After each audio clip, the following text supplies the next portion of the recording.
Hi there. Just getting back into the swing of things. I've been extremely busy and also having a few of, physical issues, health issues. Narcissist ninjas here. I look. I have to just introduce a little bit about my thoughts about my channel here on YouTube, because I already got my first criticisms, my first conflicts, right? As I was scrolling through the comments, which I often do. I'm a big commenter and I like getting my opinions out. I guess since I've found my voice, after abuse and after discovering my narcissistic abusers over my lifetime, and I've broken free and so on, my voice has become extra important to me. So, and when I'm in the comments all over the YouTube and everywhere else, I'm not always my peaceful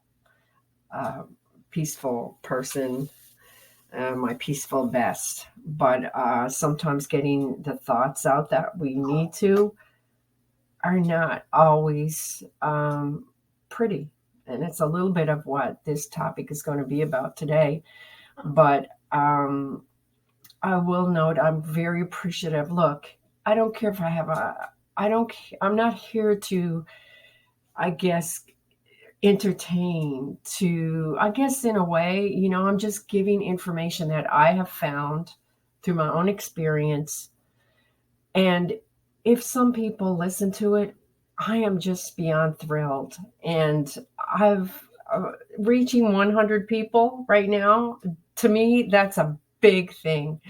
I got criticized for saying the other day that, hey, you don't have any followers. And I'm like, look, I have 100 followers or a little bit more. And they're all beautiful people and they understand. And probably I have some survivors in here. So I don't care. I want the channel to grow very, very slowly. Because of the different things in my life too, I just can't handle. I wouldn't, if my channel blew up really big, I wouldn't know what the heck to do.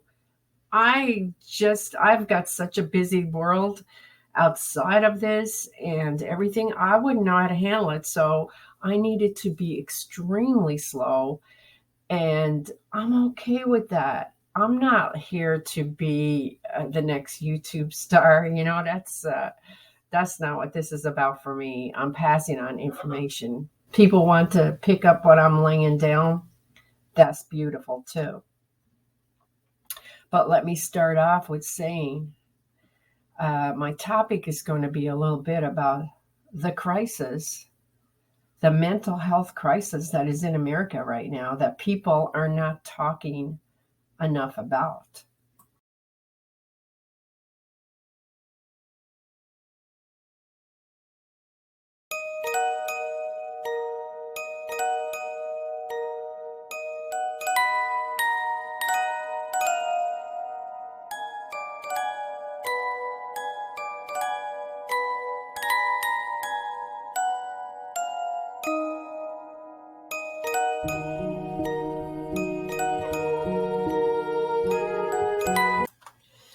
So if we look at society as a whole in America, we got a lot of crap going on.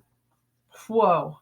If we look at our influences, right, we have our entertainment world, we have our politicians, we have our YouTube communities and stars, and then I didn't put up here a picture of religious leaders, anyone that has a mass and what we call in today's world a following.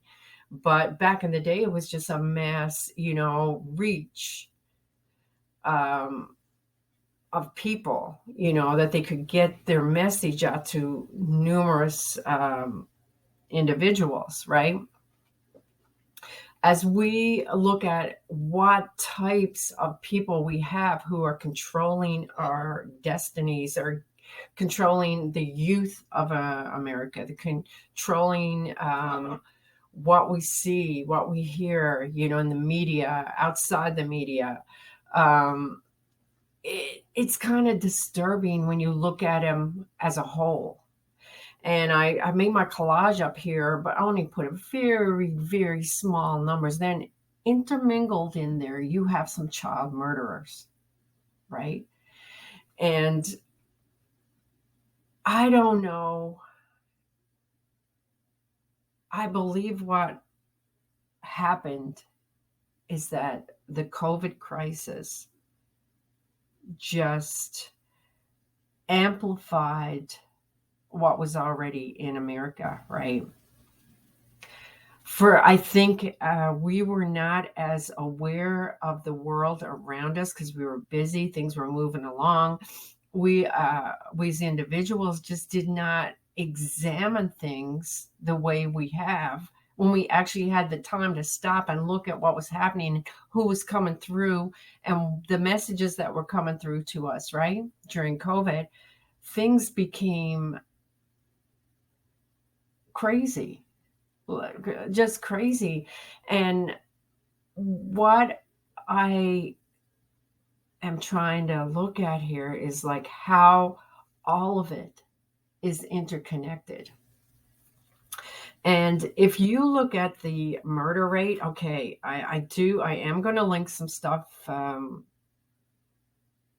about statistics of murder in the country and everything. But to be honest with you, there's not, I haven't found it anyway, a really up-to-date examination of murder and child murder specifically since this COVID crisis. And guess what?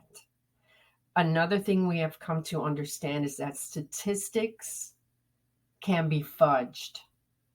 I mean, even when I took a statistics class in my college degree, I learned that statistics can be created and presented in any way to fit your personal belief, your personal narrative. So given that, we come to question, what the heck can we believe? If we cannot believe statistics that are given to us by the government or by these agencies that are set up to collect data, where do we get our information? And you know what? I think it comes back to getting it from ourselves, learning how to research ourselves, learning how to get data ourselves, and learning how to pick up clues and everything ourselves. When it comes down to it, since we are in such heightened times of distrust, mistrust, the only people we can really count on is ourselves.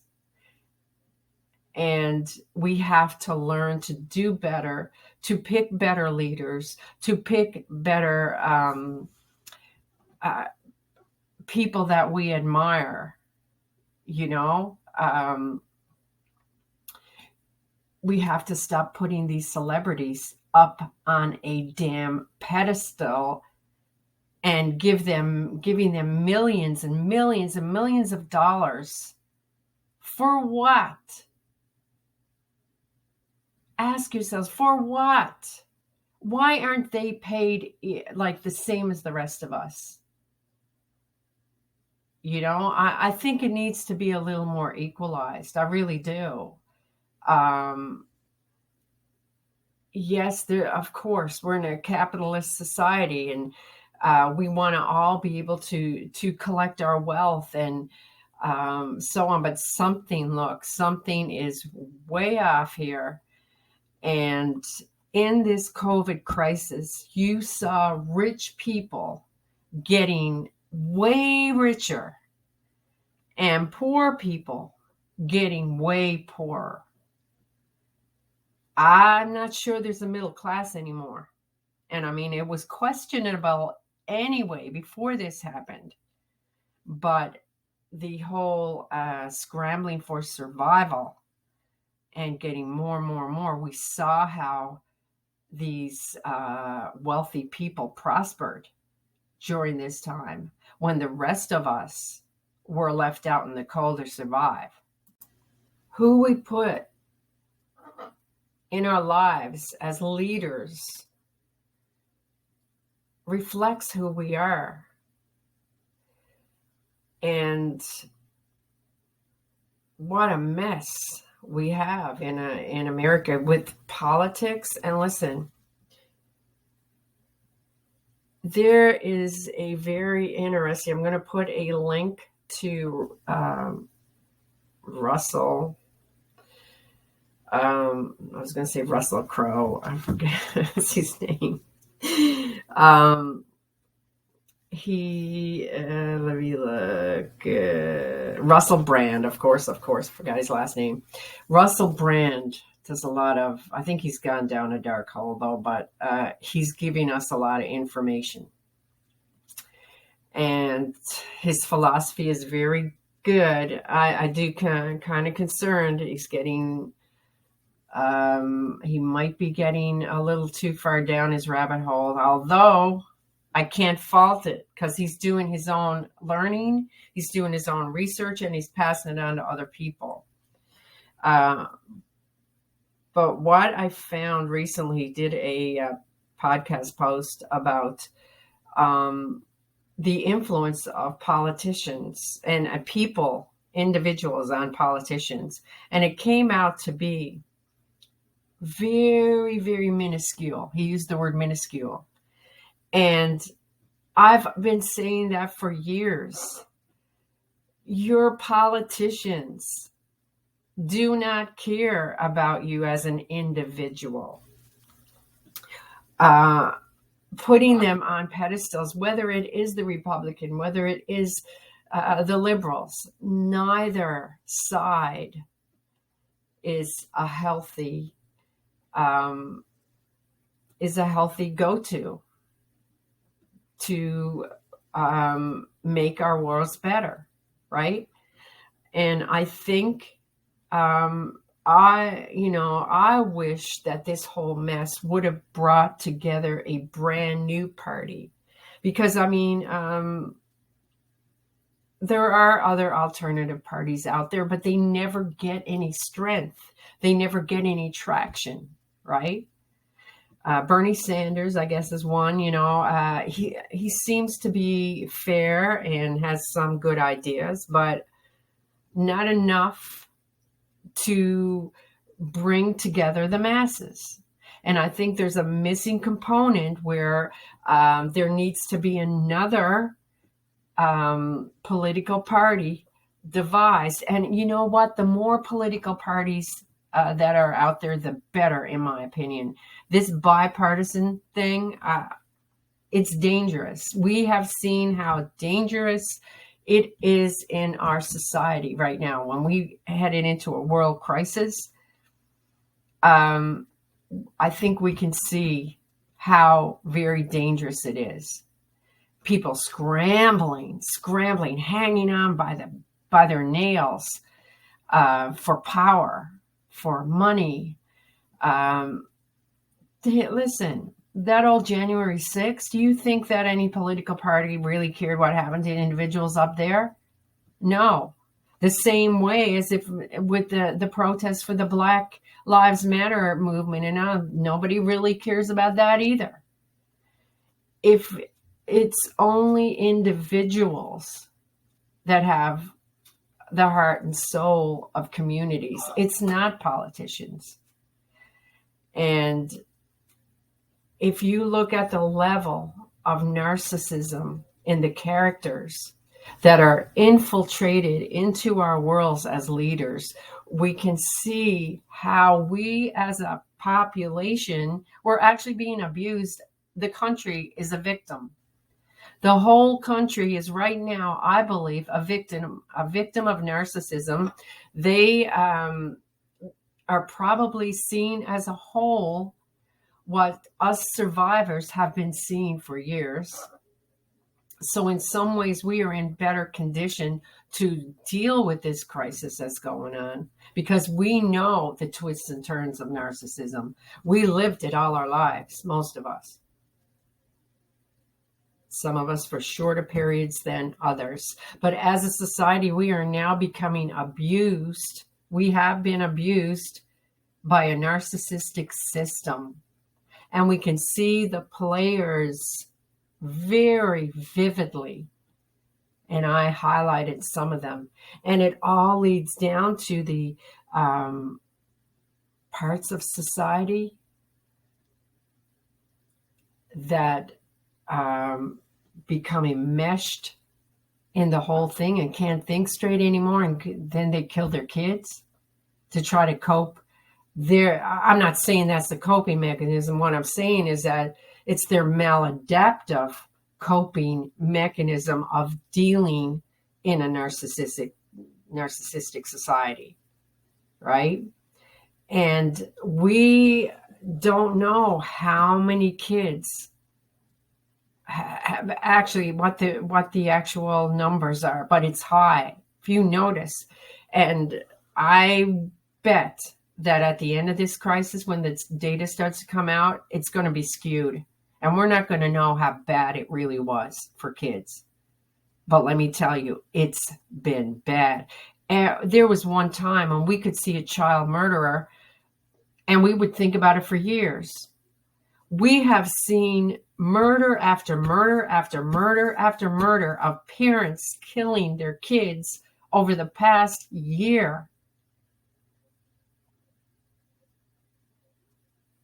What is going on?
So if we look at how all the pieces fit together and end up creating a culture of abuse,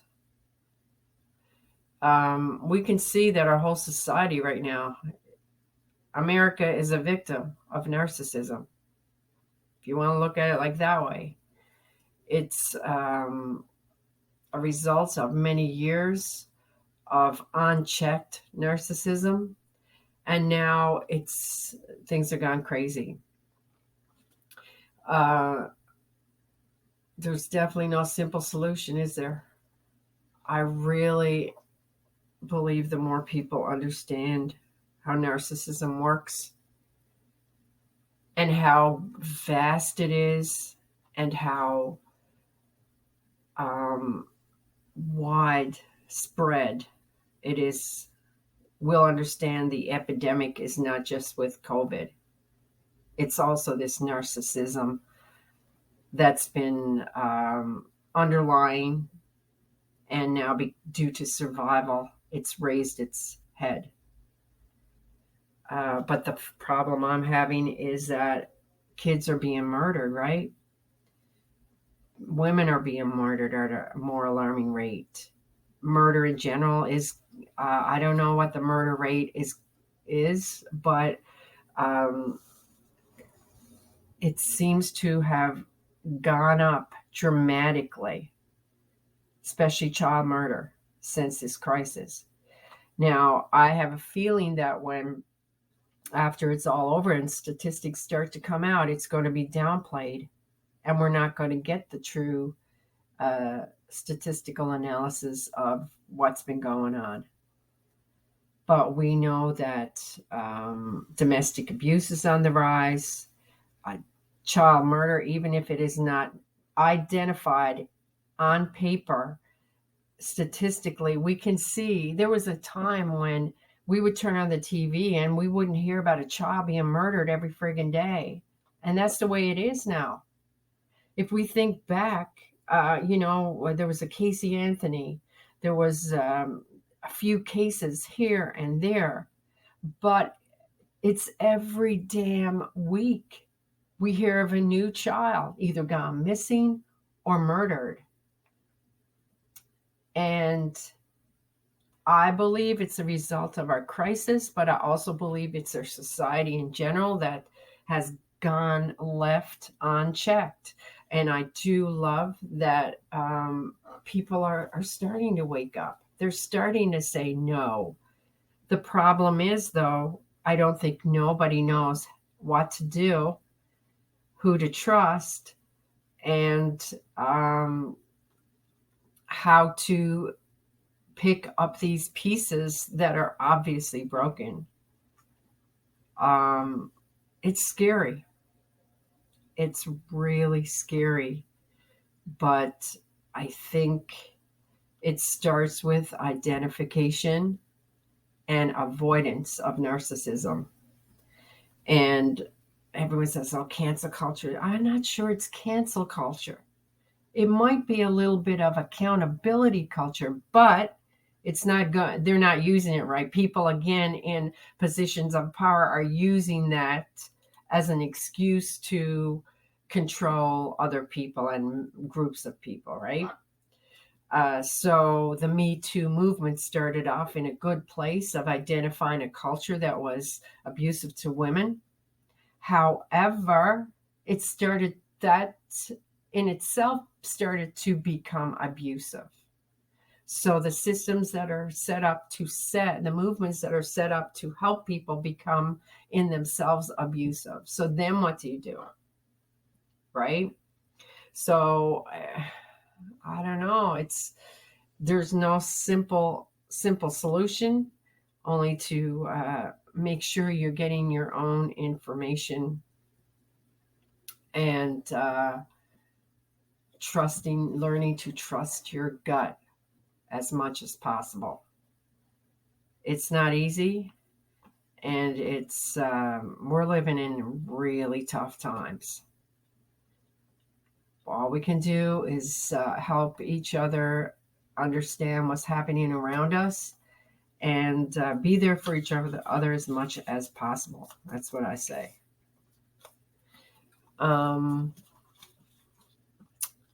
I could talk forever, so my time is, I gotta stop because my throat's getting a little sore. So there's so much. It's never going to be. It's not going to be fixed in a short time. It's definitely not. I hope you find a way out of your own darkness. If you have any darkness, I hope you don't have darkness. Let's hope you handle everything okay. But these are tough times. Don't be a stranger.